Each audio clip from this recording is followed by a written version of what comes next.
출애굽기는 하나님이 누구신지를 우리에게 보여주고자 하는 성경입니다. 인간이 하나님의 이름을 짓도록 허용하지 않고 하나님이 자기 이름을 줘서 인간에게 가르쳐 주셨어요. 이스라엘 백성들도 하나님을 알아야 돼요. 이스라엘의 다음 세대도 하나님을 알아야 돼요. 하나님과 이집트의 최고 신과의 싸움이 지금 벌어지고 있는 것입니다.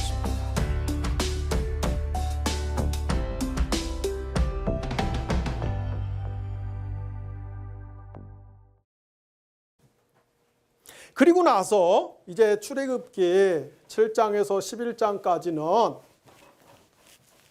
하나님이 10가지 재앙으로 이집트를 심판하시는 장면이 나옵니다. 우리는 7장에서 11장까지 내용을 통해서 하나님이 이스라엘의 용사 혹은 이스라엘의 전사로서 자신을 계시하시는 것을 볼 수가 있습니다. 10가지 재앙 순서 아세요? 예, 제일 먼저 어떤 재앙이 일어납니까? 예?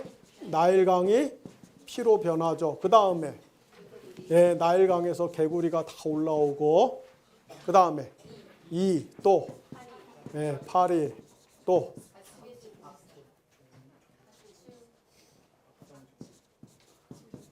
독종 또 우박 그 다음에 메뚜기, 흑암, 그 다음에 이집트의 장자들을 다 죽이는 이 10가지 재앙의 순서입니다.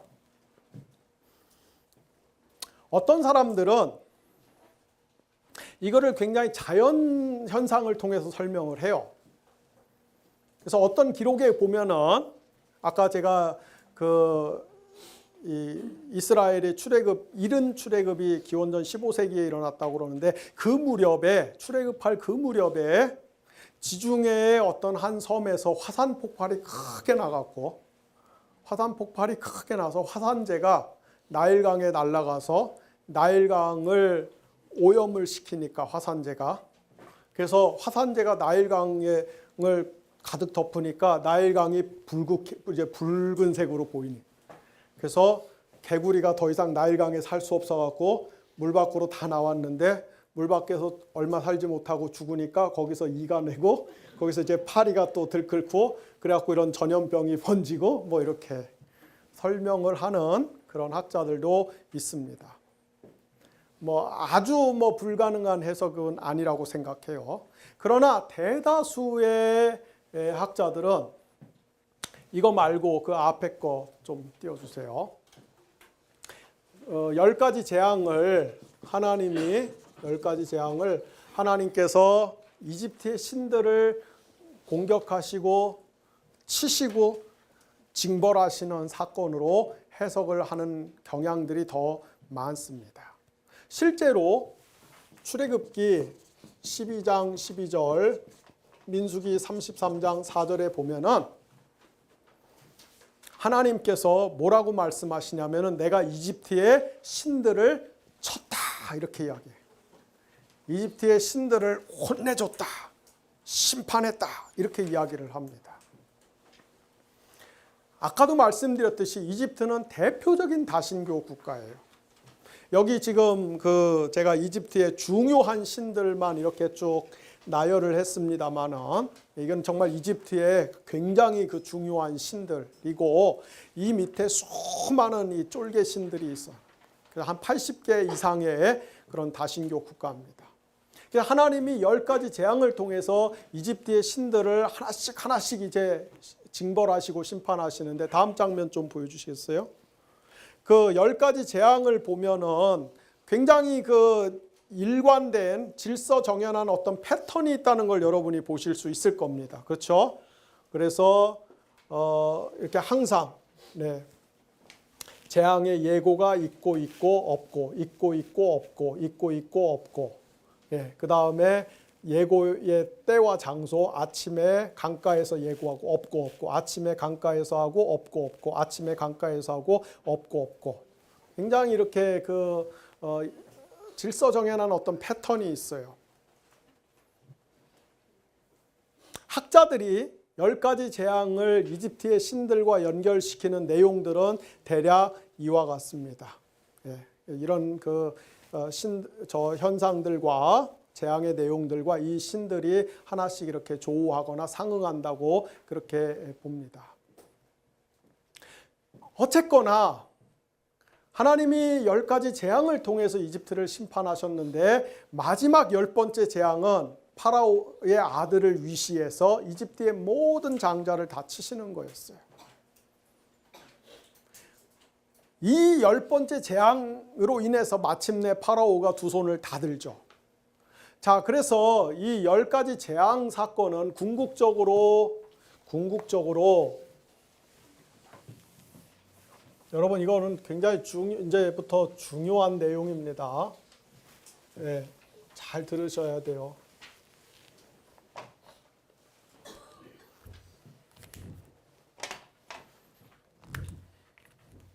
하나님과 파라오의 대결이에요. 파라오의 어떤 대결? 능력 대결 혹은 권력 대결이에요. 다른 말로 이야기하면 하나님과 파라오 중에 누가 진짜 신이냐, 누가 진짜 하나님이냐, 이 싸움을 지금 하는 겁니다. 파라오는 어떤 사람이냐면은 파라의가 아니라 파라오는 겉보기에는 현상학적으로는 인간 폭군이에요. 인간 압제자입니다. 그러나 그 이면에는 더 본질적으로는 이집트의 태양신 라 혹은 레의 현신이에요. 우리 예수님이 하나님이 성육신 하셨듯이 파라오는 이집트의 태양신의 성육신한 존재입니다. 그래서 이집트의 가장 위대한 신을 대표하는 인간 존재가 파라오예요. 그래서 하나님과 파라오, 하나님과 이집트의 최고 신과의 싸움이 지금 벌어지고 있는 것입니다. 그런데 파라오가 무슨 짓을 했어요? 무슨 짓을 했습니까? 이스라엘의 모든 남자아이를 죽여라. 그렇죠? 사내 아이를 죽여라. 사내 아이를 죽여라. 이거는 첫 번째로 하나님의 창조 질서를 무효화시키는 행위입니다. 왜냐하면 하나님이 창세기 1장 26절 이하에 사람을 만드시고 하나님의 형상대로 사람을 만드시고 복을 주시면서 뭐라고 이야기했습니까? 생육하고 번성해라. 땅에 충만하라 그랬어요. 생육하고 번성해라. 그런데 파라오는 이스라엘의 모든 남자아이를 죽여라. 하나님의 창조 질서를 정면으로 거스리고 있어요. 하나님의 창조의 언약을 정면으로 훼손하고 있어요. 뿐만 아니라 하나님의 구원 계획을 무효화시키고 있어요. 하나님의 구원 계획. 왜? 하나님은 지금 아브라함에게 약속하신 많은 언약의 자손이 이집트에서 준비되고 이제 그 자손을 이집트에서 건져내서 시내산에 데려가서 언약을 체결하신 후에 그들에게 제사장 나라라는 신분을 부여해서 성전을 짓게 하시는, 그래서 창세기에 노아와 아브라함과 야곱이 성전을 지었던 그 사명을 이제는 모세와 이스라엘이 이어받게 하고 그 성전이 앞으로의 구원 역사에서 계속해서 이어지고 그 성전 건축이, 그러다가 마침내 예수 그리스도가 오셔서 진정한 성전을 세우시는, 이렇게 해서 하나님의 구원 계획을 쭉 밀고 나가실 계획을 갖고 계시는데 파라오가 이스라엘의 그 아이들을 죽이라고 해서 하나님의 구원 계획을 근본에서부터 밑둥이부터 잘라버리려고 하는. 그러니까 파라오는 단순히 인간 폭군, 인간 이 압제자가 아니라 훨씬 더 본질적으로 뭡니까? 하나님의 창조 질서와 구원 질서, 구원의 계획을 근본에서부터 훼손하는 어둠 혹은 혼돈 혹은 무질서 혹은 사망의 세력을 대표하고 상징하는 존재입니다. 그래서 파라오는 사실은 사탄의 앞잡이인 거예요. 사탄의 현신인 거예요. 이집트의 내려진 10가지 재앙의 본질은 바로 그래서 하나님과 사탄의 세력 간에, 하나님과 어둠의 세력 간에 우주적 싸움이 이 땅에서 축소돼서 이렇게 압축돼서 지금 나타나고 있는 것이죠. 두 번째로 이 10가지 재앙이 누구의 싸움인가, 누가 우주의 주인이고 역사의 주인인가를 결정하는 싸움일 뿐만 아니라 각자 자기가 가지고 있는 권력을, 각자 자기가 갖고 있는 힘을 어떤 방식으로 사용하고 있는가, 혹은 어떤 방식으로 작동시키고 있는가, 이게 더 지금 중요합니다. 무슨 말이냐면은 이제 저는 뭐 정말 지금 오늘 출애굽기에서 제가 가장 심혈을 기울여서 여러분들에게 말씀드리고 싶은 내용 중에 하나가 이건데, 여러분 고대 이집트 파라오가 지배하던 이집트 사회는 사실은 굉장히 촘촘한 피라미드 사회죠. 그래서 맨 정상에는 신의 현신인 파라오가 있고요, 폭군 파라오가 있고, 그 다음에 이제 뭐 파라오를 신처럼 떠받드는 제사장 그룹들이 있고, 귀족들이 있고, 뭐 장군들이 있고, 점점 내려오다가 맨 밑에는 뭐가 있어요? 이집트의 모든 경제와 건축을 떠받들고 있는 노동을 지탱하고 있는 노예가 있죠, 노예. 오늘날도 그 이집트 도처에 있는 그 어마어마한 건축물들 다 그 노예들이 지은 거 아닙니까? 이게 파라오의 시스템이에요. 그리고 이 파라오가 섬기는 신들은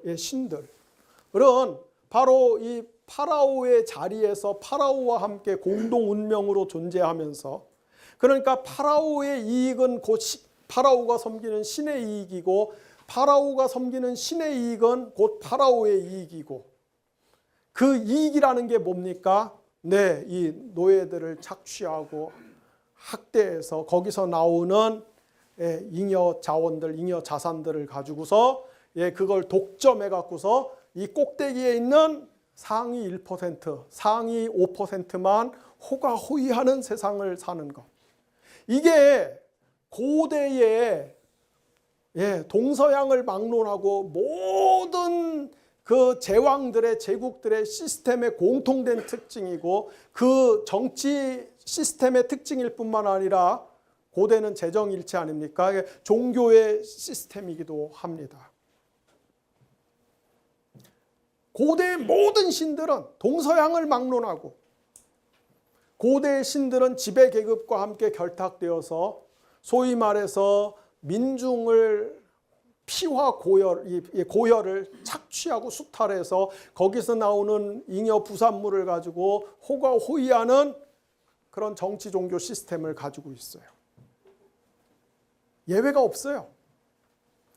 그런데 성경의 하나님은 고대의 어떤 신들, 고대 중동의 어떤 신들, 메소포타미아와 이집트의 어떤 신들과도 다르게 거꾸로 하나님은 가장 밑바닥에 있는 이 계층과 자신을 공동 운명체로 결합시켜서 이 체제를 해체하는 것을 주도하시는 그런 하나님으로 나타내고 있습니다. 그게 출애굽 사건인 거예요. 그게 10가지 재앙에 담긴 신들의 싸움의 본질입니다. 어떻게 알 수 있느냐? 여러분, 하나님이 이 체제 안에서 신음하는 이스라엘 백성들, 이스라엘 사람들 다 이 밑바닥에 있잖아요. 노예 안에 지금 노예. 촘촘히 쌓여있는 이 계급사회. 여기 정치적으로 조금씩 다 성향들이 다르시겠지만은, 저 같은 정치관을 갖고 있는 사람이 보면 우리 오늘날의 한국 사회도 그다지 별로 다를 바 없는 사회입니다. 그런데 하나님은 10가지 재앙을 통해서 이걸 다 심판해버려요. 다 해체해버려요. 이거. 완전히 다 박살내버려요. 이들이 갖고 있는 모든 사회적인 자산들, 정치적 힘들을 완전히 해체해버려요. 10가지 재앙을 통해서. 그리고 이들을 해방시켜서 어디로 데리고 갑니까? 이제 나중에 후대 역사에서 보겠지만은 가나안으로 데리고 가시죠. 가나안으로 데리고 가요. 그래서 가나안에 데리고 가서 하나님이 이스라엘 백성들에게 신신당부하는 게 뭐냐면은 절대로 너희들은 뭐를 세우면 안 된다? 왕 세우면 안 돼. 왕. 이스라엘은 왕 세우면 안 돼. 여러분 나중에 우리 사무엘서 공부할 때 이거 볼 겁니다. 그때 굉장히 자세하게 볼 거예요. 왕 세우면 안 돼. 왜? 왕만 세워놓으면은 이 시스템이 자동 복원이 되거든. 왕은 꼭대기에 앉아갖고서 손가락 까딱까딱 하면은 밑에서 알아서 다들 왕의 기호와 구미와 욕망과 이익에 복무하는 그런 체제가 자동 완성이 되기 때문에 왕 세우면 안 돼. 그러고서 하나님이 이스라엘 백성들에게 뭐라고 이야기합니까? 가나안에 가면은 오직 하나님만 왕이시고 나머지 이스라엘의 12지파는 뭐를 어떻게 해요? 땅을 공평하게 나눠줄 테니까 공평하게 땅을 각 가족별로 가족 식구들 머리 숫자별로 땅을 공평하게 나눠줄 테니까 너희들은 이런 계급을 사회를 만들지 말고 피라미드 사회를 만들지 말고 이렇게 원형 사회를 만들어서 살아라. 그래서 여호수아하고 사사기 일부에 사사기 시대까지만 해도 아주 불완전하고 느슨하지만은 이런 체제가 이제 만들어져. 그러다가 사무엘서에 들어와서 이제 이스라엘 백성들이 막 선지자 예언자 사무엘한테 요구하죠. 우리도 왕 달라. 왕이 있어야겠다 막. 그래서 왕정이 다시 복원이 돼요. 이 피라미드 시스템이 서서히 복원되기 시작합니다. 그러다가 저 시스템이 이집트의 이 시스템이 제국들의 시스템이 완벽하게 복원되는 게 누구냐면은 솔로몬 때 가서 솔로몬 때. 이 솔로몬이 하나님께 받은 그 엄청난 지혜를 가지고 완벽한 이 행정 관료 체제, 피라미드 체제를 만듭니다. 그래서 모든 제국들의 역사, 제국들의 현실은 사실은 이런 피라미드 시스템이에요. 그런데 신약 시대에 와서 예수님이 다시 이 시스템을 해체해요. 어떻게 해체합니까? 네, 예수님이 모든 죄인과 세리와 함께 삥 둘러 앉아서 공동 식사를 하면서 식탁 교제를 하면서 새로운 사회, 새로운 공동체를 만드십니다. 이게 조금 더 확장된 형태가, 조금 더 정교하게 나타나는 형태가 사도행전 2장에 가면은 오순절날 성령을 충만하게 받으니까 교회가 뭐를 해요? 가난한 자와 부자가 없이 서로 공정하고 균등하고 공평하게 사는 그런 공동체를 만듭니다. 그런데 궁극적으로 세상의 시스템은 결국은 이런 시스템이에요. 이런 시스템.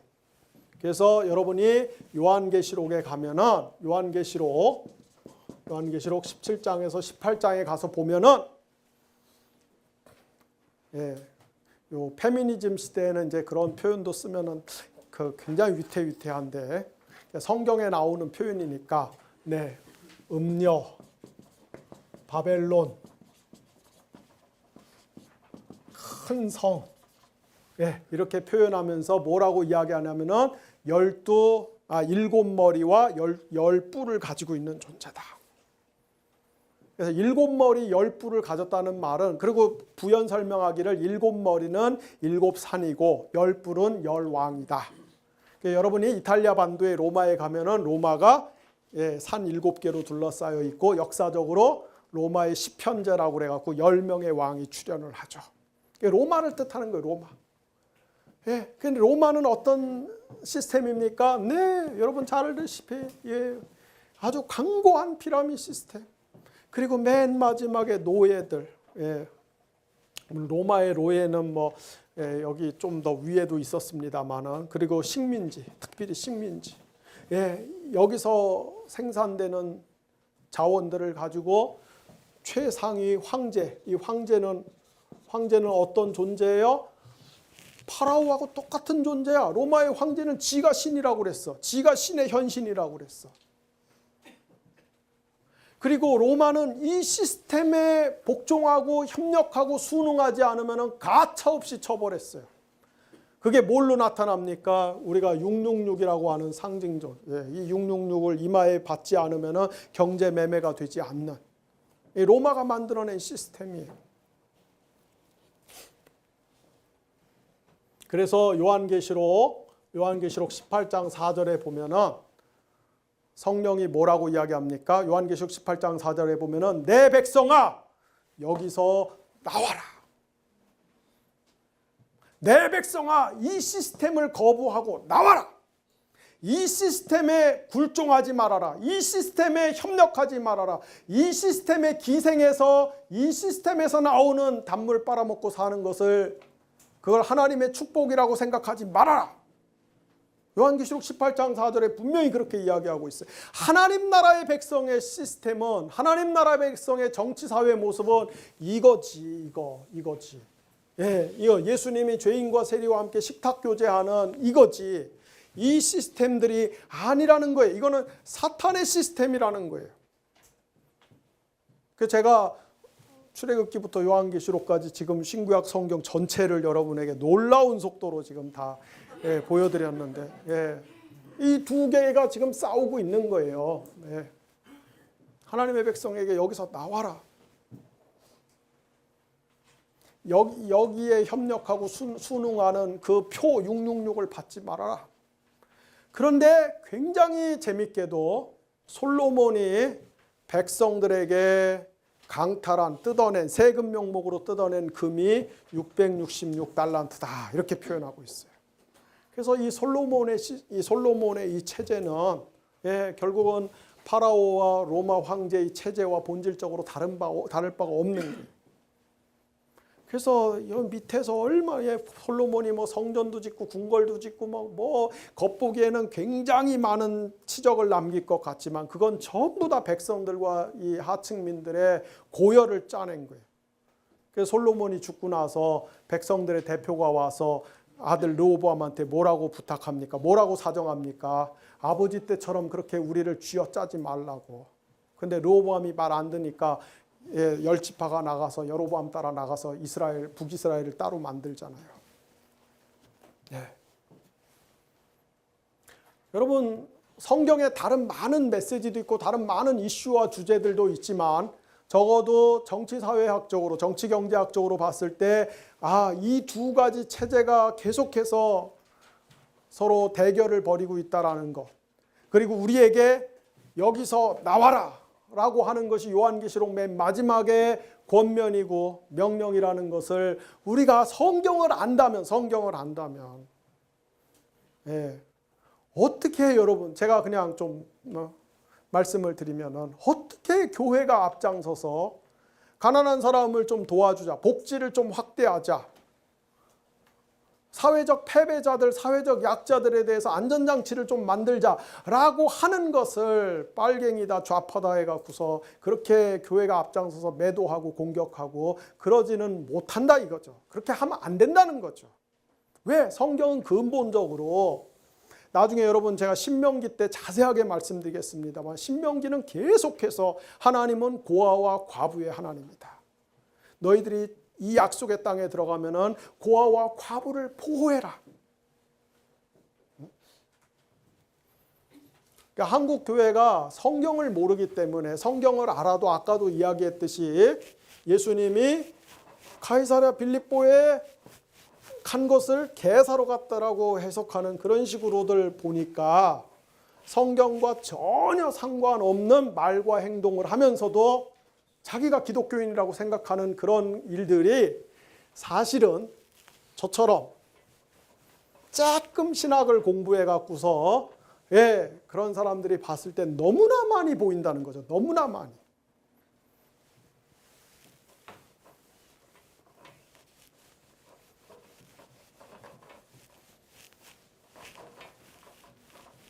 자, 이렇게 해서 이제 하나님이 10가지 재앙을 통해서 특별히 마지막에 6월절 심판을 통해서 하나님이 이스라엘을 이집트에서 완전히 구원하셨습니다. 거기 6월절 이야기도 이제 묘사가 되어 있는데 그건 여러분들이 교재를 읽으시고요. 제가 시간이 없으니까.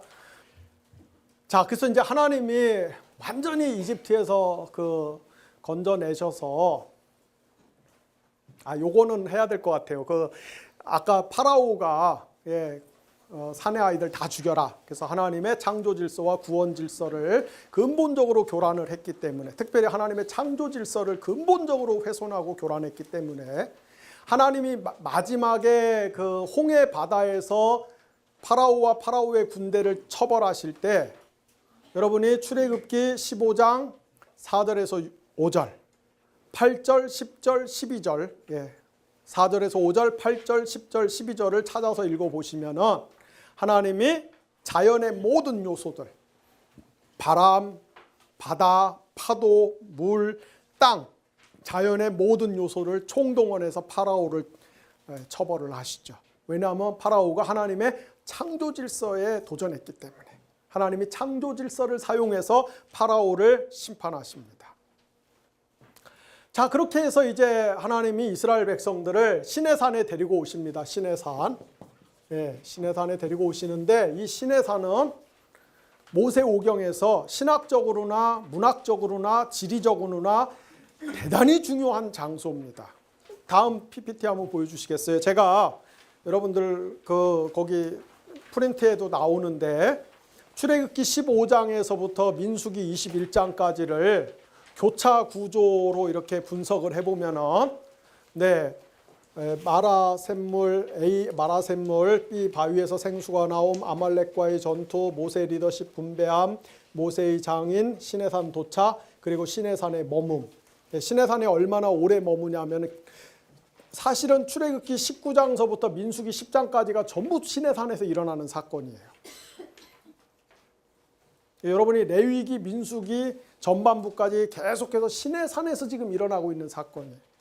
그리고 나서 시내산에 도착한 것처럼 시내산을 출발하고, 또 모세의 장인 이야기 나오고, 모세 리더십 분배하고, 아말렉과의 전투, 바위에서 생수가 나옴, 마라에서 샘물처럼, 부엘에서 우물처럼, 이렇게 교차 구조로 되어 있습니다. 그러니까 시내산이 핵심인 거죠. 지금 시내산이 핵심. 항상 저 구조에서는 가운데 X가 핵심 메시지를 담고 있는 거예요. 자, 하나님께서 왜 이스라엘을 시내산에 데리고 오셨는가? 이스라엘에게 새로운 정체성을 부여하기 위해서, 새로운 신분을 부여하기 위해서입니다. 그게 출애굽기 19장 4절에서 6절에 나타나 있어요. 그 말씀이 뭡니까? 여러분들이 교회에서 너무나 즐겨 부르시는 축복송에 나오는 내용, 그죠? 너는 택한 백성이요, 왕 같은 제사장이요, 하나님의 거룩한 나라니, 뭐 해갖고 여러분 막 축복하지 않습니까? 제가 목이 지금 잠기지만 않았으면 노래를 부르려고 했는데 목이 너무 잠겨갖고 그냥 이렇게 가사를 이야기해. 이 거룩한 제사장 나라로 새로운 신분을 부여하기 위해서 지금 이스라엘을 데리고 오셨어요. 왜 이스라엘, 지금 노예 생활하던 노예가 신분이에요. 노예가 호적의 노예라고 지금 찍혀있던 사람들이에요. 그런데 하나님이 그들을 구원하셔서 제사장의 나라라는 새로운 신분을 지금 이제 하나님이 선물해 주십니다.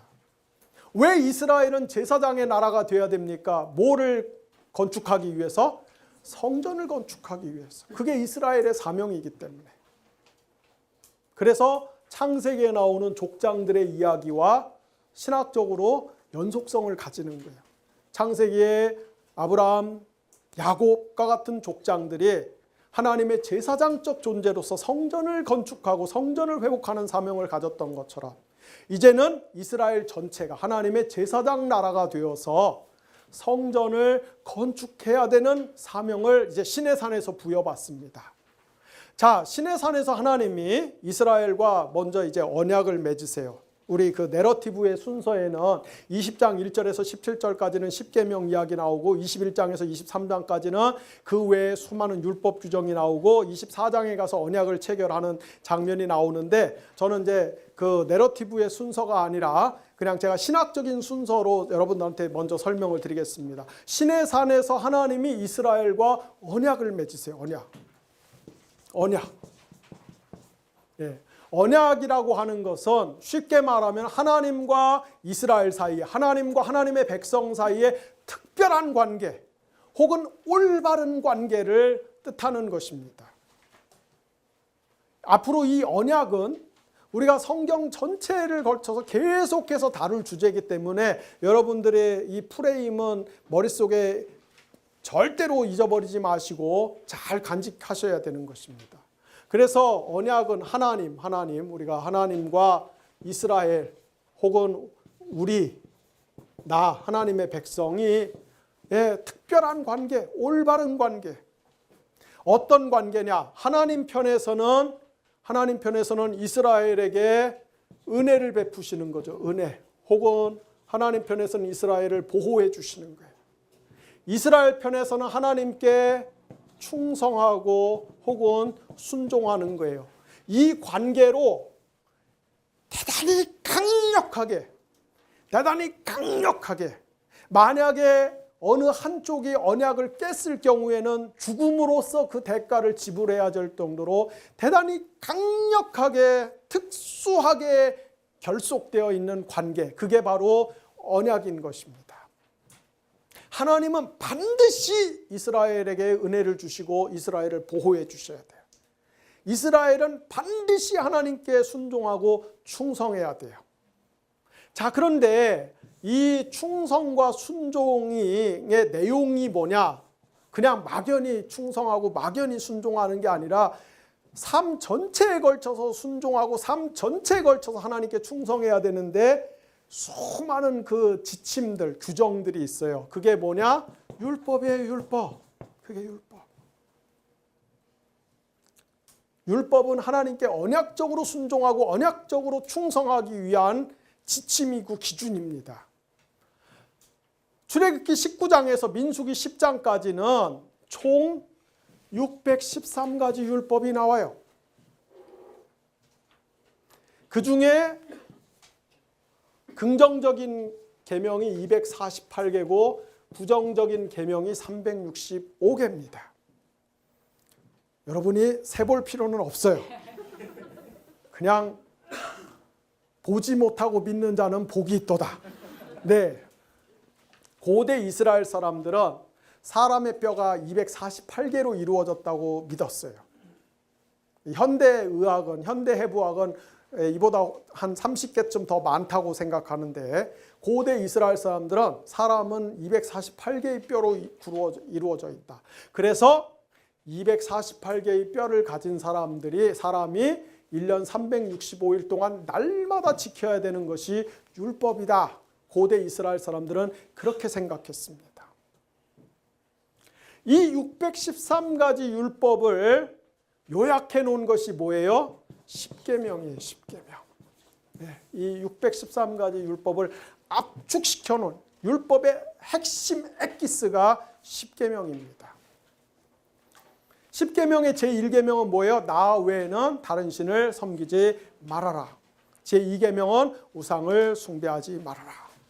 3계명은 하나님의 이름을 망령되이 일컫지 말아라. 4계명은 안식일을 거룩하게 지켜라. 5계명은 부모를 공경하라. 6계명은 살인하지 마라. 7계명은 간음하지 마라. 8계명은 도둑질하지 마라. 9계명은 거짓 증거하지 마라. 거짓 증언하지 마라. 10계명은 내 이웃의 것을 탐내지 마라. 그래서 우리는 자칫하면은 하나님의 율법 혹은 그 율법의 요약인 십계명이 우리를 막 올가매기 위해서 우리를 이렇게 부자유하기만 구속하기 위한 하나님의 어떤 규칙이라고 생각하기 쉬운데 사실은 율법의 핵심 십계명의 정신은 그게 아니라 우리를 자유하게 만들기 위한 거예요. 어떤 의미에서 하나님 외에는 다른 신을 섬기지 말아라. 이 말은 거짓 신으로부터의 자유. 2계명은 우상으로부터의 자유. 3계명은 거짓 신앙 고백으로부터의 자유. 4계명은 우리가 왜 이 안식일에도 쉬지 않고 주일에도 쉬지 않고 계속해서 일하고 돈 법니까? 사실은 하루라도 더 벌어갖고서 그래야 하루라도 더 벌어야 내가 더 행복하게 더 잘 살 것 같으니까. 혹은 하루라도 못 벌면은 내 삶이 그만큼 찌그러지고 그만큼 내 삶이 불행해질 것 같으니까. 그런 두려움 때문에 그리고 자기 힘으로 자기 삶의 행복을 영위하려고 하는 이 자력구원의 욕심 때문에 안식일 날도 쉬지 않고 일하는 겁니다.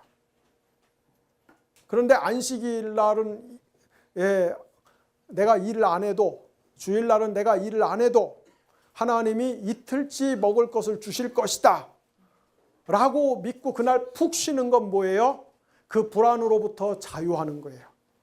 자기 힘으로 인생의 행복을 얻으려고 하는 자력구원의 그 미신으로부터 자유해지는 거예요. 그래서 율법은 우리를 억압하고 속박하는 것이 아니라 우리를 거짓 이데올로기, 거짓 신앙, 거짓 안전물로부터 우리를 자유케 하는 겁니다. 자유케. 이 구조를 여러분이 잘 아실 필요가 있습니다.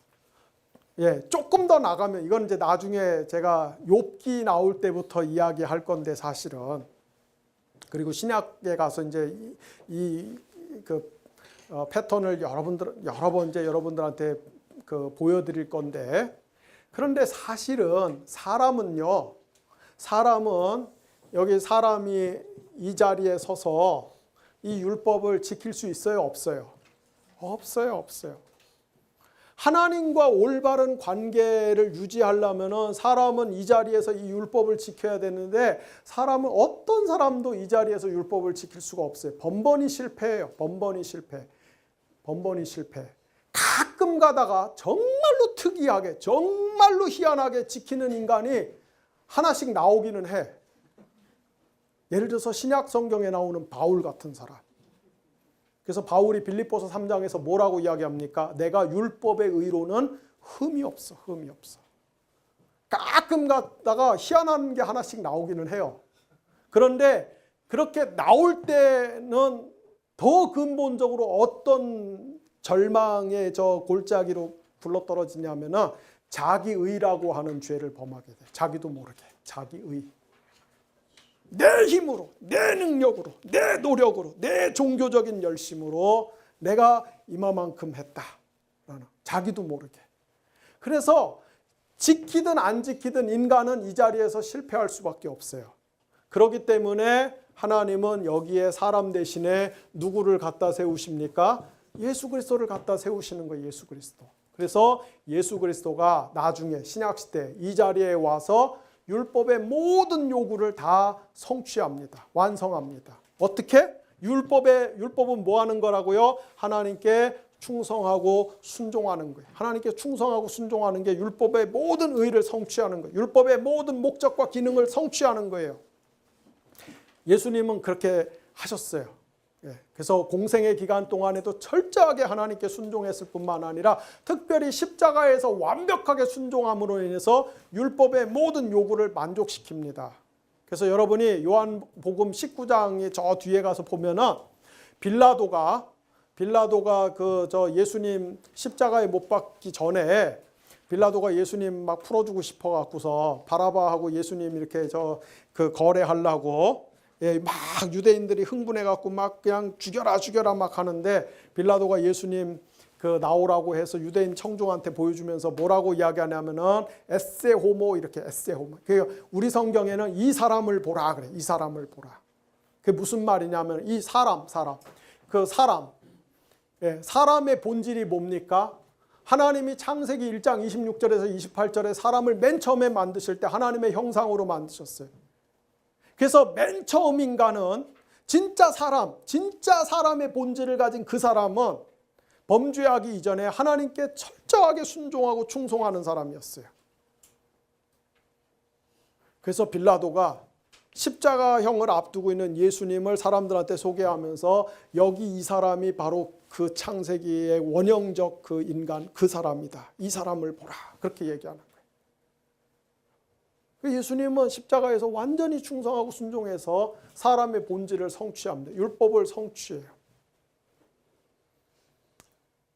예수님이 십자가에서 하나님께 완전히 순종하고 충성해서 율법의 모든 요구를 만족시켜서 하나님과의 언약 관계를 회복했다라고 하는 것을 우리는 뭐예요? 우리는 믿죠. 그냥 믿어. 우리는 그냥 믿는 거예요.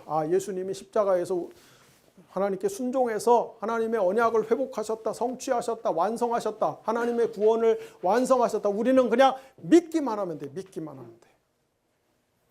그러면은 그 믿음이 어떻게 작용을 하냐면은, 바울이 우리가 그리스도를 믿음으로 말미암아 그리스도와 함께 합하여서 세례를 받고 그리스도 속으로 들어가서 세례를 받는다, 이런 그런 말씀을 해요. 그게 뭐냐면, 우리가 믿으면은 이 믿음이 우리를 그리스도 속으로 데리고 가서 그리스도와 연합을 시켜요. 여러분, 제가 이렇게 지금 옷 벗고 있다가 이렇게 옷을 입으면 여러분, 이렇게 제가 이렇게 옷 입은 게 보이잖아요. 믿음이 우리를 그리스도라고 하는 이 옷 속으로 데리고 들어가서 우리를 그리스도의 옷으로 옷 입혀버려요. 그래서 하나님이 우리를 보셨을 때 내가 보이는 게 아니라 그리스도라고 하는 옷을 입은 그리스도가 보이는 거예요. 그래서 하나님이 우리를 죄인이라고 이야기하는 게 아니라 그리스도라고 하는 의로운 옷을 입고 있기 때문에 하나님이 우리를 그리스도처럼 봐주시는 거예요. 그래서 우리를 의롭다고 선언해 주시는 거예요. 그래서 믿음이 우리를 의롭게 만들어요. 의롭게 만들어주는 거예요. 그래서 우리가 믿음으로 뭐예요? 구원받는 거예요. 구원받는 거. 이 모든 그 성경 구원론에 나중에 신약에, 오늘은 제가 그냥 막 대충 하고 나중에 갈수록 자세하게 설명할 겁니다만은, 이 모든 성경 구원론의 시작이 바로 시내산에서 하나님과 언약을 맺고 율법을 받은 여기서 이제 출발을 하는 거예요. 아주 중요한 거예요. 그리고 나서 이제 하나님이 출애굽기 25장에서 40장까지 모세에게 이스라엘 백성으로 하여금 뭐를 짓게 하십니까? 성전 혹은 성막을 짓게 하시죠. 아직 저기 솔로몬 시대 때까지는 성막이죠, 성막. 그러나 어쨌든 하나님의 성소를 짓게 하십니다. 그죠? 성소를. 여러분들이 아주 거기 나오는 복잡한 규정들을 세세히 알 필요는 없고요. 어쨌든 25장에서 31장까지는 하나님이 설계도를 보여주시죠. 그리고 지시를 해요. 성막을 이렇게 져야 된다 가르쳐 주시고 이대로 져라. 32장에서 34장까지는 금송아지를 만들어서 배교하고, 35장에서 40장까지는 실제로 성막을 건축하죠. 성막을 짓죠. 이렇게 후반부 이야기가 되어 있습니다. 사실 이게 이제 다 시내산에서 이루어지는 이야기예요. 그런데 제가 여러분 교재에도 자세하게 이야기했지만 시내산 자체가 사실은 하나님의 성소예요. 시내산 자체가. 어떻게 알 수 있느냐? 성경에 보면은 하나님의 성전은 항상 산에 있어요. 산에. 그래서 예루살렘 성전도 이 시온산에 있어요. 시온산. 시내산도 하나님의 산으로 이렇게 불리잖아요. 아마 제가 생각할 때는 예를 들어서 시편 121편 1절 2절 말씀, 여러분 잘 아는 말씀, 내가 산을 향하여 눈을 들리라. 나의 도움이 어디서 올까? 나의 도움이 천지를 지으신 하나님께로부터 온다. 이 말씀도 성전과 관련이 있는 말씀 같아요. 왜 하필 산을 향해서 눈을 듭니까? 그런데 산을 향해서 눈을 드니까 왜 하필 천지를 지으신 하나님으로부터 도움이 옵니까? 그 산에 하나님의 성전이 있기 때문에. 그리고 이제 하나님이 모세한테 이 시내산 접근권을 설명하면서 뭐라고 이야기해요? 보통 일반 이스라엘 백성들은 산 기슭까지, 장로들은, 제사장들 장로들은 중턱까지, 그 다음에 모세만 꼭대기까지 와라. 근데 이게 이 성막의 구조하고 똑같지 않습니까? 그죠?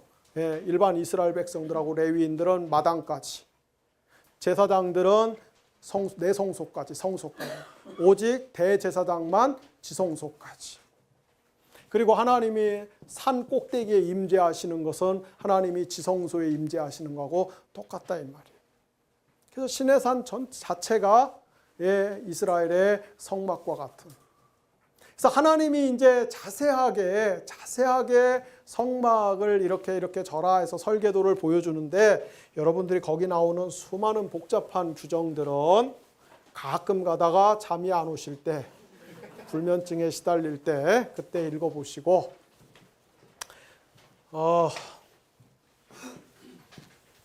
잘 아시는 것처럼 입구는 동쪽이고, 그렇죠?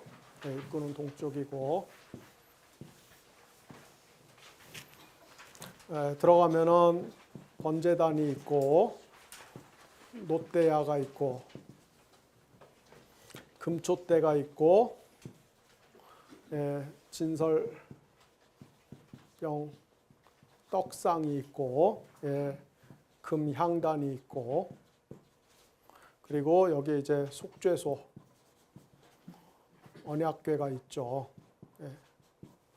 이렇게 만들어라 그랬어요.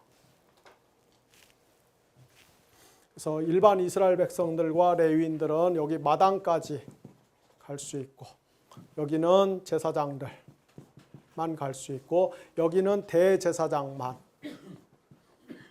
언제? 아무 때나? 아니, 1년에 오직 단 한 번.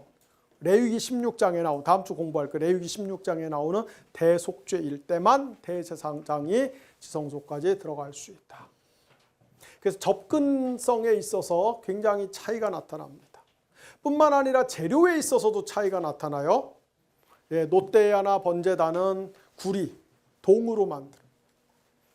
요 내성소에 있는 이런 기구들은 금으로 만들어요.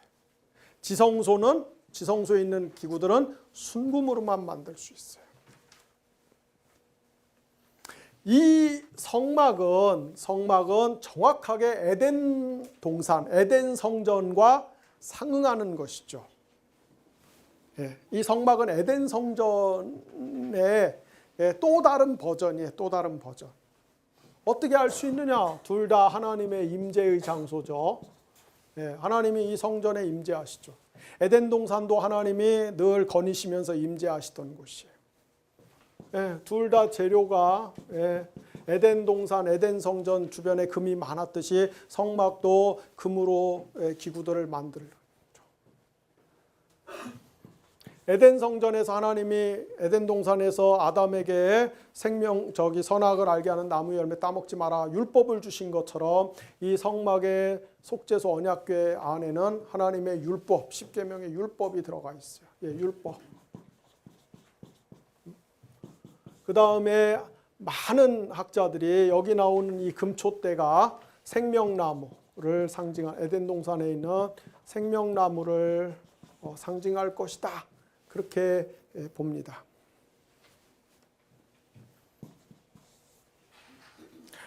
창세기 1장 31절에 보면은 하나님이 우주성전을 만드시고 보시기에 너무 좋아서 축복을 해요. 축복. 보고 축복하십니다. 마찬가지로 창세기 1장 31절에 하나님이 당신이 만든 우주성전을 보고 흡족해서 축복하세요. 출애굽기 39장 42절 43절에 보면 모세가 이 성막이 다 완성된 것을 보고 뭐해요? 축복해요. 하나님의 우주성전은 창세기 1장에 보면 하나님의 우주성전은 7일 동안 창조되죠. 7일 동안. 출애굽기 25장에서 31장까지 그러니까 하나님이 모세에게 성막을 설계하는 그 설계도를 보여주고 이대로 절하 지시하는 데서 하나님이 7번 말씀하시는 내용이 나와요. 하나님이 여기서 7번 모세에게 지시를 합니다. 그 구절들은 여러분이 집에 가서 찾아서 보세요. 그리고 35장에서 40장까지 여러분들이 조금 더 돋보기를 들이대고서 자세히 보시면 모세가 이 장면에서 성막을 건축하는 장면에서는 모세의 7가지의 행동이 나옵니다.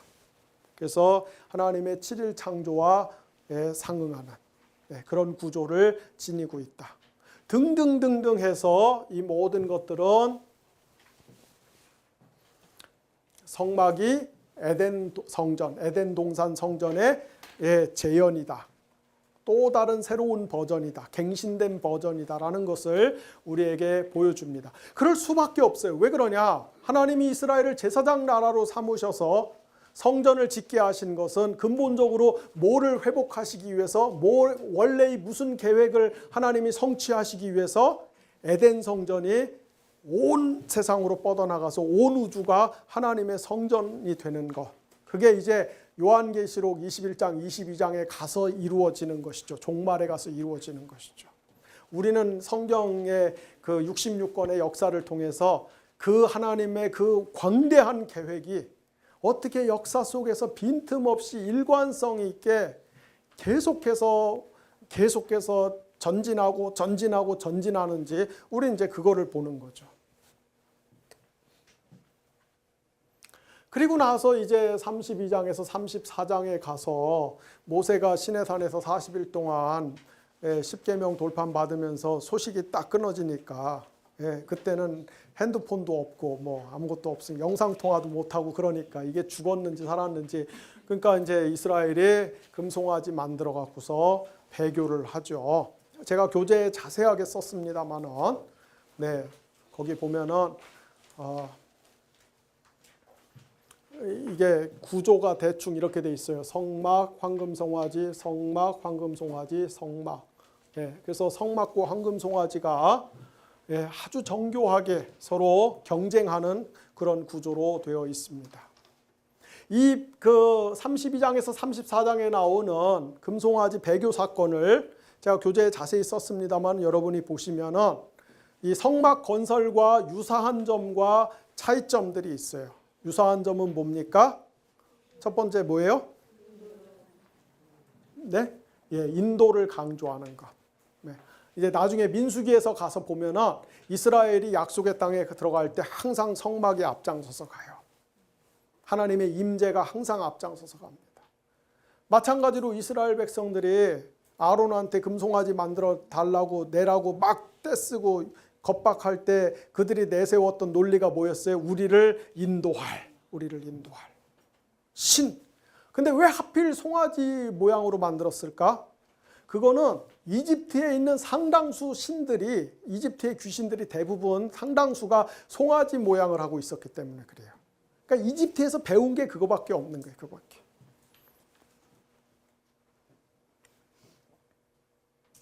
그리고 재료가 똑같죠. 금. 그리고 백성들이 잔뜩 회집해 있는 것, 이것도 똑같고. 근데 차이점이 있습니다. 누가 만들었느냐, 이 차이점이 있어요. 시간과 에너지가 얼마나 들어갔느냐, 이것도 차이가 있어요. 성막은 굉장히 정성스럽게 오랜 시간에 걸쳐서, 금송아지는 뚝딱은 아니겠지만 단시간 안에. 기능도 차이가 있어요. 성막은 하나님의 율법을 보존하는 기능을 가지고 있는데 금송아지는 뭐예요? 모세가 십계명 돌판을 깨트려 버리잖아요. 하나님의 율법을 깨트리는. 그래서 성막을 세워서, 성전을 세워서 하나님을 섬기는 것과 우상을 만들어서 배교하는 것은 뭐예요? 한 끗 차이다. 신앙과 배교는 한 끗 차이다. 신앙과 배교가, 신앙과 우상 숭배가, 야훼 신앙과 그 거짓 신앙이 동이 서에서 먼 것처럼 양쪽이 서로 극단에 있는 게 아니라 굉장히 비슷한 형태를 띠고 나타나는 한 끗 차이. 그래서 우리에게는 정말로 이렇게 분별하는 그런 힘, 분별하는 은혜가 필요합니다. 자, 그 출애굽기를 통해서 배우는 신앙 원리.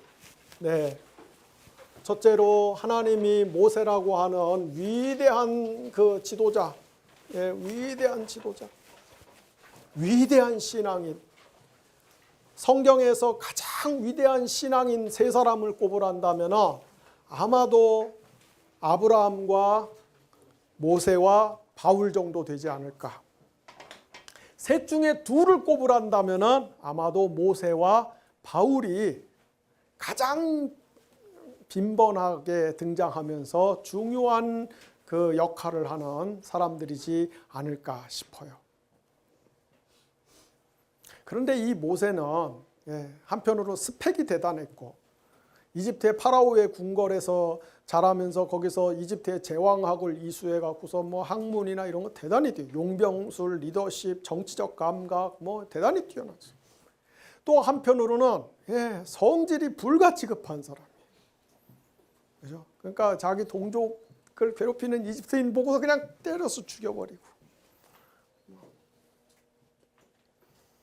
하나님이 무리바의 반석에서 그 명령해서 물 나오게 하라고 그랬는데 그냥 지팡이로 2번이나 때려갖고서 그래갖고 나중에 모세도 약속의 땅 못 들어가잖아요. 그렇게 성질이 급하. 하나님이 이스라엘을 그냥 멸망시켜 버리겠다 그러니까 저 금송아지 배교 때 멸망시키겠다 오니까 모세는 하나님하고 맞짱을 뜹니다. 그러려면 차라리 내 이름을 생명책에서 빼달라고. 그래갖고 하나님 마음을 돌려놓을 정도로. 그렇게 열정적이고 그렇게 격정적인 불같은 성정과 뛰어난 지식과 정치적 감각을 갖고 있는 사람이에요. 그래서 하나님은 그 모세를 쓰기 위해서 40년을 광야에서 뺑이를 치게 만들어갖고 힘을 잔뜩 빼놓죠. 힘을 잔뜩 빼놔. 모세가 그 40년 동안 얼마나 하나님한테 굴러다녔는지, 저 해병대 극기훈련 가서 마냥 굴른 것처럼 굴렀는지, 그런 이 연단의 시간이 있었기 때문에 광야에서 그렇게 이스라엘이 끊임없이 불평하고 원망하는데 모세가 에이씨 그러고 때려치고 그렇게 안 하고 그거를 계속 참고 중보하고. 나중에 여러분 민수기나 신명기 가서 보시면 알겠지만 특별히 민수기 가서 보면은 이스라엘이 계속 범죄하니까 하나님이 그냥 막 싹 쓸어버리려고 할 때마다 모세가 계속해서 하나님 앞에 중보해서 하나님 마음 돌려놓고. 예. 그게 40년 동안 광야에서 굴러먹어서 그래요. 그래서 여러분 우리도 인생에서 하나님이 다 뭐 예외가 없어요. 광야를 주십니다.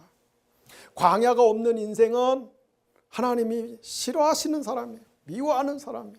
그냥 배린자식이에요. 배린자식. 제가 대학교 3학년 때 저기 한라산에 놀러 갔는데 친구들하고 같이 놀러 갔는데 한라산 등반하고 와서 얼마나 힘든지 세상에. 나는 그 한라산 우습게 봤다가 하루 아침에 가서 저녁에 돌아왔는데 막 진짜 너무 힘들더라고요. 난 너무 힘들어갖고 그냥 숙소에 돌아오자마자 뻗었는데 제 친구들은 뭔 힘이 아직도 남아있는지 막 수군덕거리더니 우리 친구들끼리 야 우리 누가 욕 잘하는지 한번 자기가 아는 욕 다 한번 얘기해서 욕 경연 대회를 해보죠. 그러고서 막 교회 다니는 친구들이 전부 욕 한마디씩 하더라고요. 근데 다음날 아침에 일어났는데 전부 입이 다 툴툴 이렇게 완전 이렇게 막 잔뜩 부어버렸어요. 어디 말벌에 쏘인 것처럼 막 다 그냥. 그런데 어저께 밤에 그 욕하자고 부추긴 그 친구만 말짱한 거야. 깨끗해. 그런데 그 친구가 하루 종일 시무룩하고 하루 종일 매가리가 없어요. 우울해요. 아니 지는 멀쩡하고 남들은 다 그냥 얼굴이 다 말벌에 쓰인 것처럼 퉁퉁 부었는데 그래서 왜 그러냐 그랬더니 내 친구들이 다 입이 부은 거 보니까 하나님이 사랑하시는가 보다. 죄지니까 저렇게 하나님이 바로 손을 대는구나. 근데 나는 멀쩡한 걸 보니까 이게 하나님이 나한테 관심이 없는가 보다 해갖고 그런 에피소드가 있었습니다. 그래서 하나님이 사랑하시는 사람, 하나님이 그 어떤 목적을 향해서 쓰실 계획을 갖고 있는 사람 반드시 광야에 집어넣어갖고 하나님이 불순물을 빼십니다. 힘을 빼게 하십니다. 힘을 빼게. 수영장에 가서 수영 배우신 분들 있으세요? 수영할 줄 아시는 분들 있으세요? 수영장 처음에 가면은 코치가 제일 짠소리를 하는 게 뭡니까? 힘 빼라고, 힘 빼라. 힘 빼야 뜬다고. 근데 사람들이 말 안 들어요. 계속 힘줘요. 그러니까 계속 가라앉지 뭐. 힘을 빼야 뜨죠. 운동의 기본은 힘 빼는 거예요. 어떤 운동이든지 간에 힘 빼고 자세 낮추고 호흡 잘하고. 그래서 신앙의 원리도 똑같아요. 승리하고 싶고 성공하고 싶으면 자세 낮추고 힘 빼고 호흡 잘하면 돼요. 성령의 감동을 따라 살면 돼요. 그래서 모세는 광야에서 굉장히 긍정적인 이 결과물이 나온 케이스고, 반대로 이스라엘은 똑같은 광야에서 출애굽한 다음에 시내산까지 간 다음, 그 다음에 시내산 나중에 민수기 10장 이후에 시내산 출발해 갖고 또 광야를 지나가면서 계속해서 쫑알쫑알돼. 계속해서 쫑알쫑알돼. 물이 어떻고 음식이 어떻고 모세의 지도력이 어떻고 뭐 어쩌고. 아이고 차라리 이집트로 돌아가는 게 낫겠다. 하나님이 우리를 광야에서 죽이려고 끄집어냈냐. 아이고. 예. 그래서 하나님이 빡쳐 갖고서 그냥 아예 38년을 뺑이를 치게 하고 광야에서 나중에 다 죽여버리죠. 그래서 우리가 이 광야를 만날 때, 인생의 광야를 만날 때, 저도 광야 참 많이 만났어요. 광야. 하나님이 기획하시고 작정하신 광야도 있고, 내가 발 잘못 들여갖고 만난 광야도 많고요.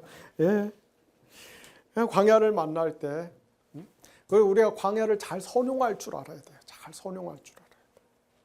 이스라엘처럼, 실패한 이스라엘처럼 광야에서 하나님 불신하고, 불평하고, 원망하고, 또는 모세처럼 혈기 부리고.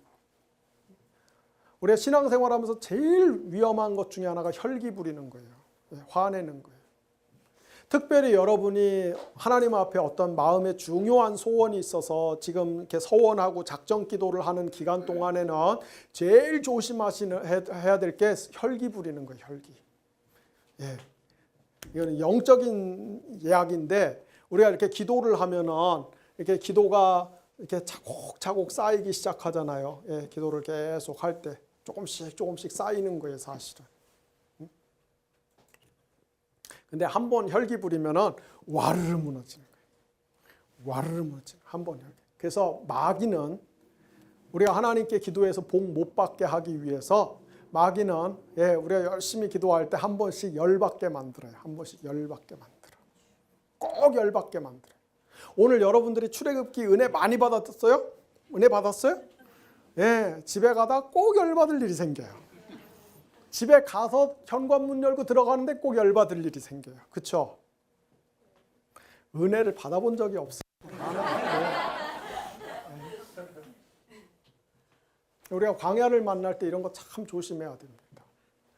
마지막으로 시간이 갔지만 이건 굉장히 중요한 거기 때문에 제가 여러분들한테 꼭 설명을 드리고 싶어요. 신명기 할 때 한 번 더 다시 말씀을 드리겠습니다만, 여러분들의 기억력은 아까 제가 처음에 확인한 바 6일 이상 지속이 안 된다는 것을 확인했기 때문에 계속 말씀을 드려야 될 것 같아요.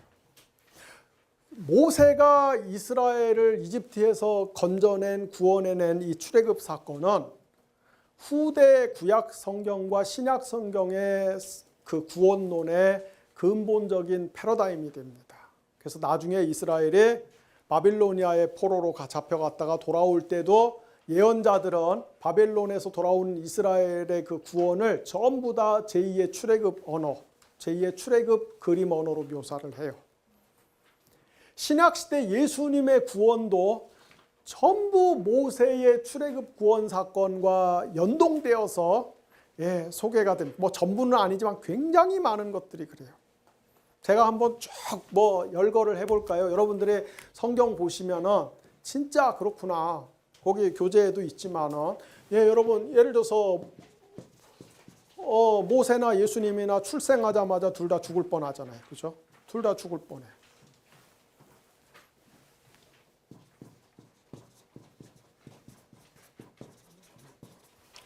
그 다음에 나중에 모세가 이스라엘 사람들 데리고 출애굽할 때 홍해바다 건너갈 때 그거를 고린도전서 10장 1절 2절에서 바울은 모세와 이스라엘이 홍해바다 건너가는 것을 집단적으로 세례받았다 그래요.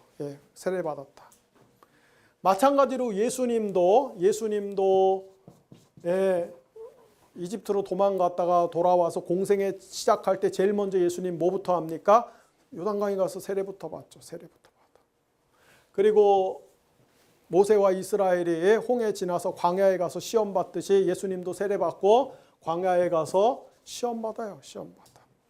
모세가 저기 시내산에 올라가서 하나님께 율법 받아서 이스라엘 백성들에게 선포하듯이, 그러나 예수님은 그 이상으로 예, 시험 끝나고 나서 마태복음 4장에 시험 받고 시험 끝나고 나서 마태복음 5장에 예수님도 산 위에 올라가서 예수님은 아예 하나님께 율법을 받아갖고서 전달해 주는 게 아니라 새로운 율법을 선포해 버려요. 새로운 율법. 예, 율법 수여하는 것도 똑같죠. 실제로 여러분들의 팔레스타인에 가실 기회가 있으면 예수님이 저기 갈릴리에 그 팔복 설교하던 그 산상수훈 설교하던 동네를 가보실 기회가 있다면 아마 여기 갔다 오신 분들도 많을 거예요. 거기 가서 보면은 예수님이 그 산 위에 올라가서 심령이 가난한 자는 복이 있나니 했던 그 자리 가서 보면 산이 아니고 그냥 동네 이렇게 뒷산 같은 구릉지 같은데, 근데 왜 일부러 그거를 산이라고 표현을 하냐? 이렇게 모세의 시내산 율법 수여 장면하고 맞추기 위해서 그러는 거예요. 뭐 또 예를 들어서 모세가 그 홍해바다 건너고 나서 홍해바다 안전하게 건너고 나서 근데 뒤쫓아오는 애굽의 군대가 이집트의 군대가 홍해바다의 군대가 다 수장돼서 죽잖아요. 마찬가지로 예수님 마태복음 8장에 보면은 제자들하고 같이 갈릴리 호수 치는, 근데 갈릴리 호수 너무 커갖고 유대인들은 그걸 바다라고 불렀어요. 갈릴리 바다 지나가는데 막 바람과 파도가 치니까 막 죽게 되었는데, 근데 예수님이 바람과 파도를 꾸짖으니까 잔잔해서 안전하게 건너요. 바다를 안전하게 건너. 그리고 건너편에 거라사 지역에 갔는데 거기 군대 귀신 들린 자가 있어요. 그래서 예수님이 그 군대 귀신을 돼지떼에 들어가게 해서 바닷속에 들어가서 몰살시키죠. 군대 귀신을 몰살시켜요. 이게 그 홍해 도하 사건하고 다 떨어지는 거예요. 예, 바다 건너 군대 몰살시키는 장면, 이런 거.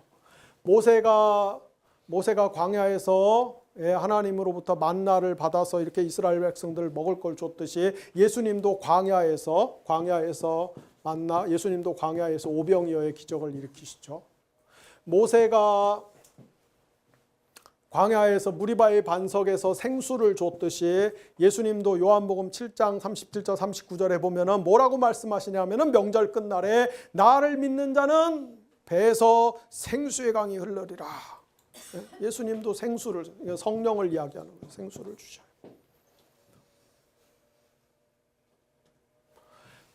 아마도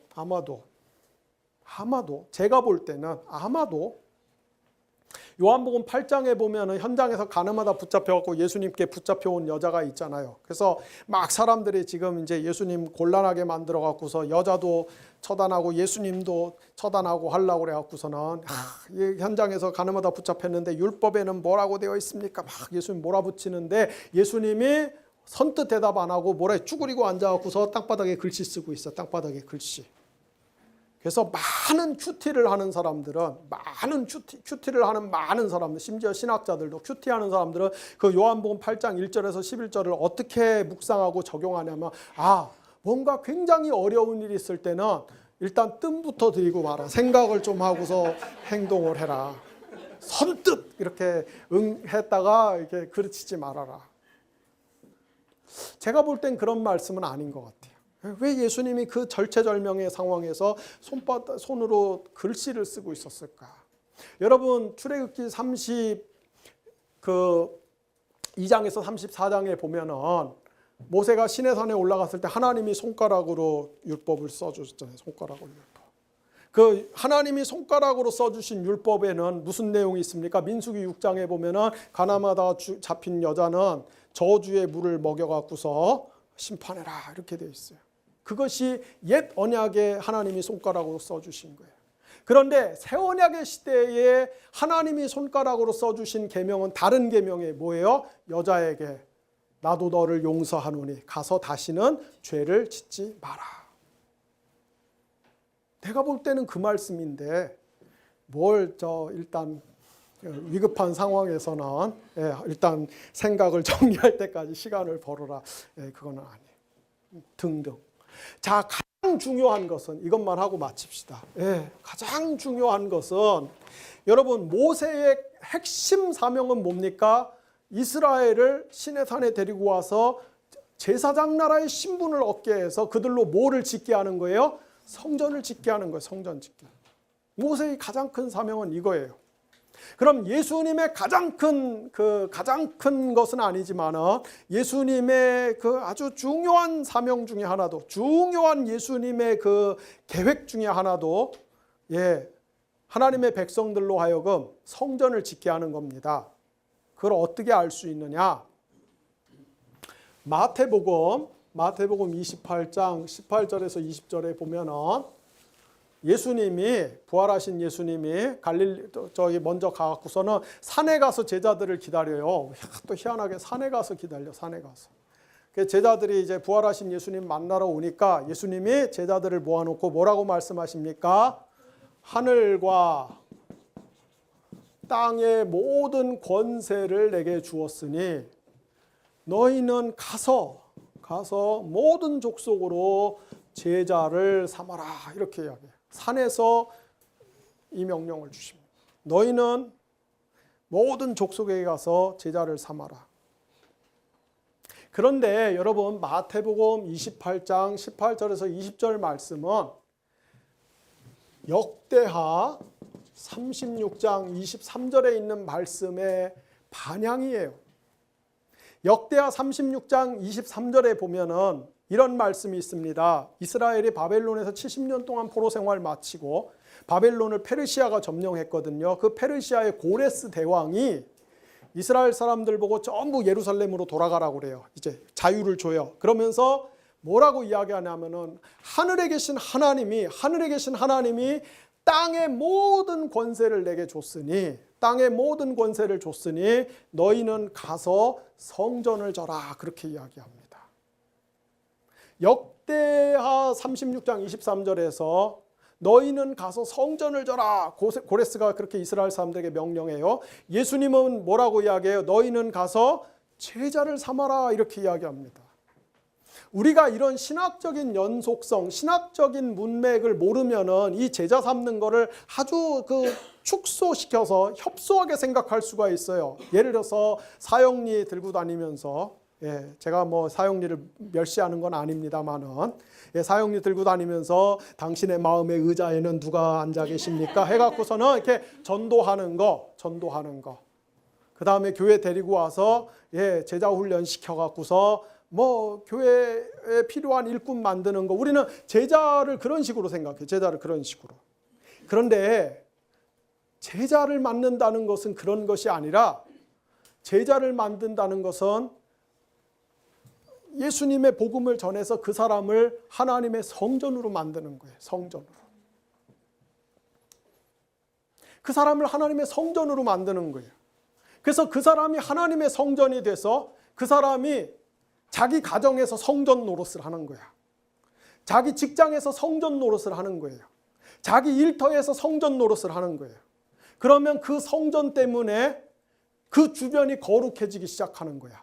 그 거룩의 동심원이 커지기 시작하는 거예요. 그러면은 한 사람이 가정에서 성전 노릇할 때 그 가정이 거룩해지다가 어느 순간에 그 가정 전체가 성전이 되는 거예요. 한 사람이 직장에서 성전 노릇할 때 그 거룩이 커지다가 강해지다가 그 직장의 한 부서가 성전이 되는 거예요. 이것이 예수님이 우리에게 제자를 삼으라는 것입니다. 우리나라 국회의원이 한 300명 정도 되는데 개신교 카톨릭 합해서 뭐 한 180, 200명 정도 된다고 그래요. 굉장히 많죠. 그 사람들이 국회에서 성전 노릇을 하고 있다고 생각해 보세요. 여의도에서 성전 노릇하고 있다고 생각해 보세요. 자기들 상임위에서 성전 노릇하고 있다고 생각해 보세요. 여러분, 한국 정치가 얼마나 거룩해지겠습니까? 한국 정치에 하늘과 땅의 권세가 얼마나, 하나님의 권세가 임하겠습니까? 근데 그 성전 노릇을 못하는 거예요. 안 하는 거예요.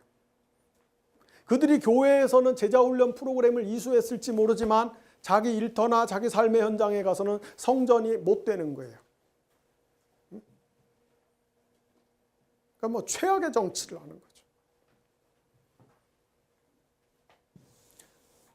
예수님이 하늘과 땅의 권세를 내게 주었으니 너희는 가서 제자를 삼아라. 성전을 세우라. 이거 성전. 사람들을 성전으로 세우라.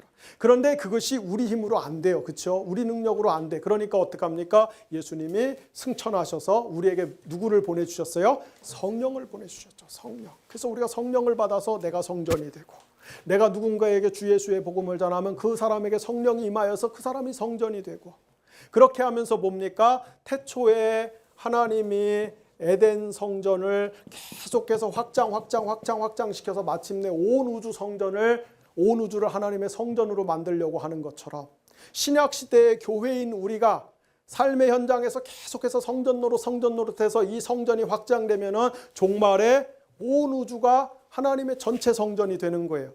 그때가 요한계시록 21장에서 새하늘과 새 땅, 예루살렘 성전이 땅으로 내려오는 겁니다. 그거는 문자적으로 보면 안 되고 굉장히 중요한 의미가 있는데, 그건 나중에 이제 요한계시록 할 때 제가 설명을 드릴게요. 그래서 이 모세는 예수 그리스도의 구원을 이렇게 잘 보여주는 하나의 모형 역할, 그림자 역할을 훌륭하게 수행하는 구약의 가장 중요한 인물이다. 아셨어요? 네, 그렇게 해서 오늘도 어김없이 3시간을 채웠습니다. 얼마나 흡족하신지는 모르겠지만 어쨌든 저는 나름대로 전망대에 올라가서 출애굽기를 한번 이렇게 숲을 보는 안내를 했습니다. 출애굽기 곳곳에 뭐가 있는지는 이제 여러분이 돌아다니시면서 보시고요. 다음 주에는 레위기 공부를 할 거고요. 레위기는 창세기나 출애굽기보다 훨씬 더 구성이 치밀하고 정교합니다. 그래서 레위기 공부도 다음 주에, 말은 제가 2시간을 얘기하겠지만은 아마도 거의 3시간에 육박하지 않을까 그렇게 생각하고,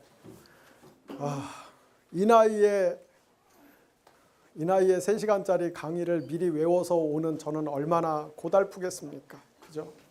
날마다가 광야예요. 날마다가 광야. 그래서 잘 돌아가시고 제가 기도하고 마치겠습니다. 하나님 아버지 감사합니다. 이스라엘 백성들이 이집트에서 오랫동안 파라오의 폭압과 학정과 압제 속에서 괴롭힘을 당하고 고난을 당하고, 그들이 신음하고 절망하고 울부짖고 그들이 아우성을 치고 하나님 어디 계십니까? 하나님 대답 좀 해보십시오. 하나님 말씀 좀 해보십시오. 그들이 그렇게 하나님 앞에 하소연할 때, 그러나 하나님은 마치 침묵하시는 것처럼 보이고, 하나님은 안 계신 것처럼 보이고, 하나님은 엘리야가 바알의 선지자들을 향해서 조롱했듯이 하나님은 어디 놀러 간 것처럼 보이고, 화장실 간 것처럼 보이고, 하나님은 깊이 잠드는 것처럼 보이고, 하나님 우리들의 삶 속에도 그러한 하나님이 부재하시는 것처럼 여겨지는 시간들이 너무나 많습니다. 우리의 믿음이 위태위태할 때, 우리의 신앙이 간들간들한 때, 하나님은 분명히, 예수님은 분명히 상한 갈 때도 꺾지 아니하시고 꺼져가는 심지도 끄지 아니하신다고 말씀하셨는데, 우리들의 믿음은 너무나 하나님 새찬 바람 앞에서, 너무나 힘든 고난 앞에서 흔들리는 촛불처럼 그렇게 위태롭게, 애처롭게, 안타깝게 그렇게 하나님 흔들릴 때가 너무나 많습니다. 아버지, 여기 지금 말은 안 하고 있지만은, 표현은 안 하고 있지만은 하나님의 그 부재하시는 것처럼 보여지는 그 광야의 여정을 지나가는 사람들도 분명히 있을 것입니다.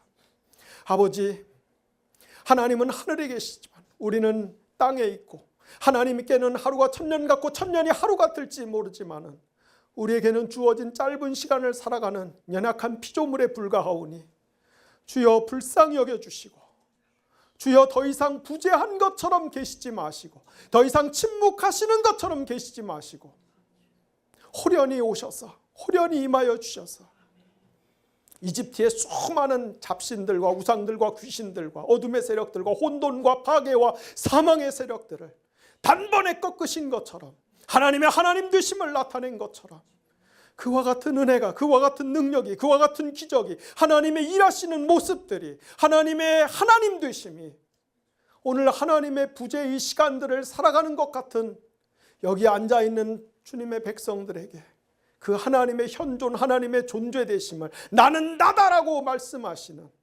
그러한 기적들이 일어나는 밤이 될 수 있도록 주께서 만져주시기를 원합니다. 너무나 오랫동안 기도하고 있는데 응답이 없어서 응답이 더뎌서 저희는 너무나 지쳤습니다. 우리의 창자가, 우리의 심장이, 우리의 간과 우리의 콩팥이 갈기갈기 찢겨지고 부르텄고 너무나 짓이겨져서 형체를 알아볼 수 없을 정도로 하나님, 저희는 그렇게 끔찍하고 괴로운 시간을 살 때도 있습니다.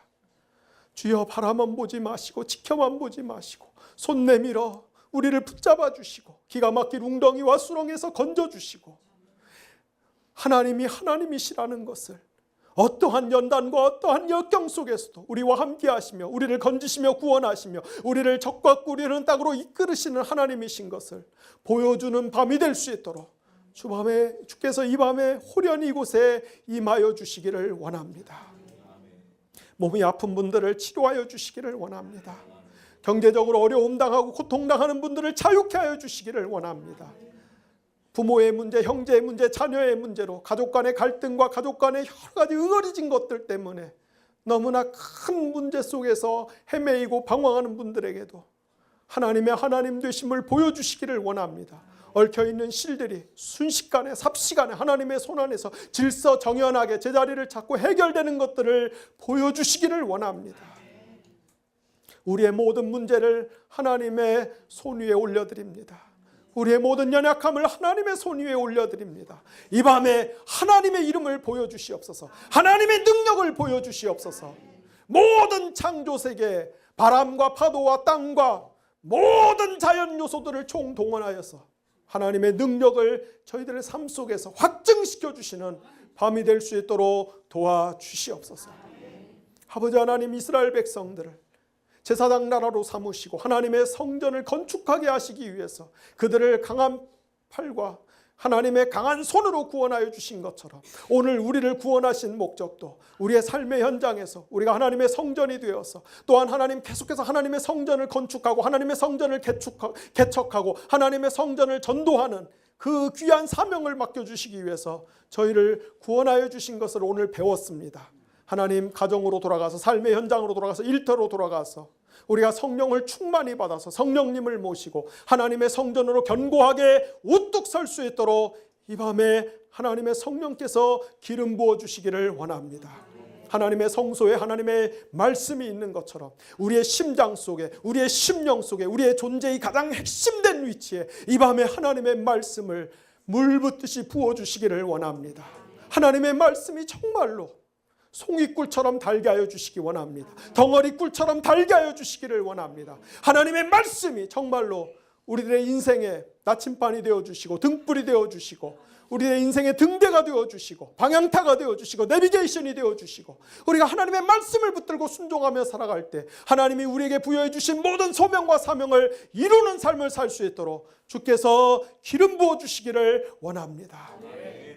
아버지 하나님, 이 나라 이 민족을 불쌍히 여겨주시고 한국 교회를 불쌍히 여겨주시고 우리들이 출석하고 섬기는 교회들을 불쌍히 여겨주시고 하나님이여, 우리가 너무나 하나님의 말씀 앞에서 멀리 떨어져 왔사오니 우리가 하나님의 말씀에 대해서 너무나 무지하고 무식하오니 우리가 하나님의 말씀을 그냥 귀고리처럼 코고리처럼 액세서리로 달고 다니오니 우리가 하나님의 말씀을 혼잡하게 만들고 있고 하나님의 말씀을 멸시하고 있고 하나님의 말씀을 뒤틀어서 내 욕망의 도구로 쓰고 있는 죄를 범하고 있사오니 하나님이여, 우리들을 불쌍히 여겨주시옵시고 아버지, 우리와 우리의 교회들이 한국 교회가 말씀 앞에 회개하게 하여 주시고 말씀 앞에 자복하게 하여 주시고 참된 말씀으로 돌아가게 하여 주시옵시고 하나님의 말씀이 흥왕하여 세력을 얻게 하여 주시고 물이 바다를 덮음과 같이 하나님을 아는 지식들이, 하나님의 말씀을 아는 지식들이 온 교회마다 차고 넘치는 놀라운 성령의 부흥의 역사, 개혁의 역사가 일어날 수 있도록 도와주시기를 원합니다. 오순절에 임하셨던 성령님, 1907년에 평양과 한반도에 임하셨던 성령님, 오늘도 하늘문을 여시고 이 자리에 오시기를 원합니다. 우리들의 삶의 현장에 오시기를 원합니다. 성령님을 모시고 하나님의 불로 태워져서 아버지, 우리가 거룩한 부흥을 경험할 수 있게 하여 주시옵시고 완전히 성령의 손에 붙들려서 성령의 기준에 붙들려서 살아갈 수 있는 하나님 나라의 군사, 하나님 나라의 백성으로 거듭날 수 있도록 새롭게 창조될 수 있도록 이 밤에 저희들을 만져주시기를 원합니다. 돈이 없어서 경제 수치가 나빠서, 아버지 무슨 수치가 나빠서, 통계가 나빠서 기근이고 기갈이 아니라 하나님의 참된 말씀이 실종되어서 우리가 가난하오니, 우리가 배가 고프오니, 우리가 가뭄에 쪄들었사오니 주여 불쌍히 여겨 주시옵시고, 하나님 교회마다 하나님의 말씀의 종들이 일어나게 하여 주시옵소서. 말씀의 메신저들이 일어나게 하여 주시옵소서. 참된 말씀의 예언자들이 일어나게 하여 주시옵소서. 아버지 주님, 내가 여기 있사오니 주님이 나를 훈련시켜 주시고, 나를 무장시켜 주시고, 나를 써주시고, 나를 보내주시옵소서. 이런 고백들이 우리들의 삶의 현장에서, 우리들의 교회에서, 많은 성도들의 입술 속에서 자원하는 마음으로 고백되고 선포되는 놀라운 성령의 부흥의 역사들이 다시 한번 한국교회를 휩쓸고 지나갈 수 있도록 은혜를 더하여 주시기를 원합니다.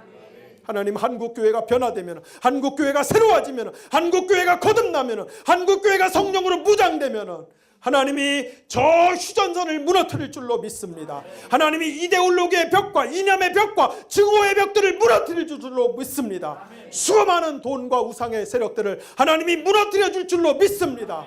하나님이 복음이 백두에서 한라까지, 복음의 생수가, 복음의 샘물이, 복음의 강물이 이 한반도를 감싸고 아버지 휩쓸고 지나가는 은혜를 부어줄 줄로 믿습니다. 수많은 젊은 세대들이 하나님을 사랑하고 하나님을 경외하고 하나님의 말씀에 붙들려서 주의 제단으로, 주의 성전으로 돌아오는 역사들이 일어날 줄로 믿습니다. 우리가 그런 소망을 가지고 기도할 수 있도록 주께서 저희들에게 믿음과 헌신된 마음과 충성된 마음과 온전히 하나님의 약속들을 붙들 수 있는 그런 소망들을 허락하여 주시옵소서. 다시 한번 축복하며 기도합니다. 주께서 일일이 안수하여 주시고, 우울증도 치료받게 하여 주시고, 공황장애도 치료받게 하여 주시고, 모든 실패와 절망과 낙심과 모든 잘못된 생각과 악한 생각과 허망한 생각과 망령된 생각과 오락가락하는 것과 하나님에 대한 결심들이 삽시간에 무너지게 하는 것과 그런 미혹하는 것들과 더러운 것들과 모든 가난한 것들과 모든 천하고 멸시받는 것들과 남을 깔보고 업신여기고 남을 증오하는 것들과 이러한 모든 것들이 예수의 이름으로 떠나가게 하여 주시옵시고, 하나님의 자유가, 하나님의 평안이, 하나님의 복이, 하나님의 구원이, 하나님의 새로운 창조가 우리의 가정과 우리의 삶을 새롭게 만드는 그러한 밤이 될 수 있도록 주께서 도와주시옵소서. 돌아가는 발걸음들이 평안하게 하여 주시고, 주의 영이 계신 곳에는 자유함이 있사오니, 주의 영이 계신 곳에는 자유함이 있사오니 너무나 놀라운 자유함을 맛보는 축복의 밤이 될 수 있도록 주께서 안수하여 주시옵소서. 예수님의 이름으로 감사하며 기도를 드렸습니다. 아멘. 네, 고맙습니다.